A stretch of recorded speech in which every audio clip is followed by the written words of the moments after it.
যে আমরা আজকে এখানে আমাদের অর্থনীতির দারিদ্র ক্ষুধাগুলো নিয়ে বিতর্ক করতে আসেনি, এসেছে বাংলাদেশের ভবিষ্যৎ নিয়ে বিতর্ক করতে। আমি জানি না বাংলাদেশের ভবিষ্যৎ কি অবস্থা চলছে, কি হবে ভবিষ্যতে, আমরা কোন দিকে যাচ্ছি, এই সার্বিক সবকিছুই কিন্তু বিবেচনা করার জন্য হয়তো আরো উচ্চ পর্যায়ের লোক আছে, তবু আজকে তাদেরকে ভাবিয়ে তুলেছে কি হবে বাংলাদেশের ভবিষ্যৎ।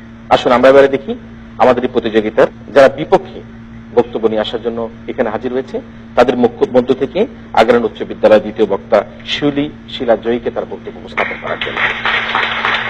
মাননীয় মডারেটর, কাজ না পেয়ে দেশের লাখো কোটি মানুষ যখন বেকার হয়ে জাতির ঘাড়ে নিঃশ্বাস ফেলছে, তখন প্রতিপক্ষের মানবিক শিকার পুঁথিপাঠ শুনে মনের ডায়েরিতে ভেসে ওঠে রফিক আজাদের সেই কবিতা, ভাত দে হারামজাদা নইলে মানচিত্র চিবে খাবো।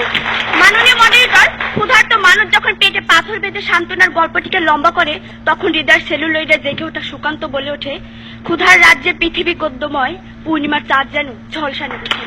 এমন এক প্রেক্ষাপটে দাঁড়িয়ে বিতর্কের বিষয় যখন ব্যবহারিক শিক্ষা নয় মানবিক শিক্ষা এখন জরুরি, তখন দলগতভাবে আমাদের অবস্থান বিপক্ষে। ধন্যবাদ মাননীয় মডারেটর আমাকে বক্তব্য দানের সুযোগ দেওয়ার জন্য। মাননীয় মডারেটর, বিতর্ক মানে শুধু ছকে বাঁধা কিছু কথার ফুলঝুরি নয়, সামাজিক দায়বদ্ধতা একটি বড় প্রশ্ন। সেই জায়গায় দাঁড়িয়ে প্রতিপক্ষ যদি মানবিক শিক্ষার মাধ্যমে বেকারত্ব দূর করা কিংবা জনসংখ্যাকে জনশক্তিতে রূপান্তর করার স্বপ্ন দেখেন, তাহলে তা হবে আইকারুসের মোমের পাখায় ভর করে আকাশ ওড়া স্বপ্নের মতোই অলিক অবাস্তব। মাননীয় moderator, Bangladesh millennium development goal অর্জনের পথে মাত্র 2 ধাপ পিছিয়ে, যার একটি হলো আর্থসামাজিক উন্নয়ন। এখন সেই আর্থসামাজিক উন্নয়নের পথে প্রথম বাধা হলো বেকারত্ব।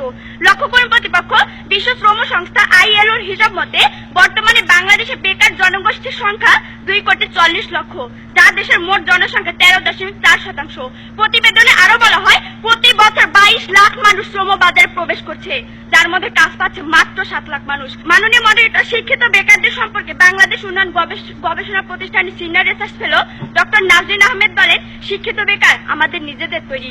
যাদের শিক্ষিত বলা হচ্ছে তারা অনেকটাই গদবাঁধা নিয়মে শিক্ষিত। কারিগরি ও কর্মমুখী জ্ঞান সম্পন্ন মানুষ না থাকার কারণে দেশের অনেক প্রতিষ্ঠান যোগ্য ব্যক্তি খুঁজে পাচ্ছে না।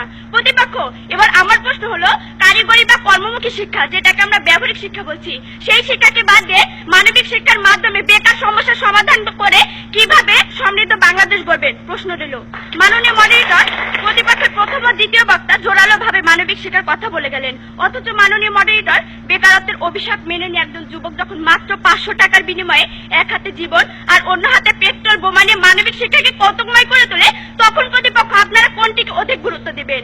ব্যবহারিক শিক্ষায় শিক্ষিত করে কাজের সুযোগটি তৈরি করে দিবেন, নাকি ওই যুবকের সামনে মিনতি করে বলবেন, খোকা মানুষত্ব মহাপাপ, চলো ঘরে ফিরে চলো? অথচ মাননীয় মডারেটর, ওই যুবক যদি ব্যবহারিক জ্ঞানে পারদর্শী হয়ে এক হাতে জীবন আর অন্য হাতে একটি কাজ তুলে নিতে পারতো, তাহলে তার জীবন হতো অনাবিল সুন্দর, দেশ হতো সমৃদ্ধ। তাই আমরা বিশ্বাস করি ব্যবহারিক শিক্ষার কোনো বিকল্প নেই। মাননীয় মডারেটর, ব্যবহারিক শিক্ষার প্রসার যত ঘটবে মানুষ তত বেশি দক্ষ হবে এবং তত বেশি প্রসারিত হবে শ্রম বাজার। বর্তমানে দেশের জনসংখ্যা বেকারত্বের মাত্রা বাড়িয়ে দেওয়ার কারণে শ্রম রপ্তানির মাধ্যমে ব্যক্তি উন্নয়ন সম্ভব হচ্ছে, আর ব্যক্তি উন্নয়ন নিশ্চিত হলেই তার হাত ধরে সমাজ ও রাষ্ট্র উন্নত হবে। কিন্তু ব্যবহারিক শিক্ষার অভাবে তা বাস্তবায়ন সম্ভব হচ্ছে না। দক্ষ শ্রমিকের অভাবে আমাদের সম্ভাবনাময় রেমিটেন্স খাত বাধাগ্রস্ত হচ্ছে, থেমে যাচ্ছে রাষ্ট্রীয় উন্নয়ন, পরিবারগুলো জর্জরিত হচ্ছে দারিদ্র্যের কষাঘাতে। আমি তার জীবন্ত সাক্ষী। মাননীয় মডারেটর, আমার বাবা যেদিন অদক্ষ শ্রমিকের গ্লানি নিয়ে মধ্যপ্রাচ্য থেকে ফেরত এলেন, সেদিন থেকে আমাদের সংসারে ছারপোকারা রক্ত চুষতে শুরু করেছে। তারপর থেকে বাবাকে বহুবার বিবশ হতে দেখেছি। একজন পুরুষের পকেটে পয়সা না থাকলে কেমন যেন এলোমেলো হয়ে যায়, তা বাবাকে দেখে শিখেছি।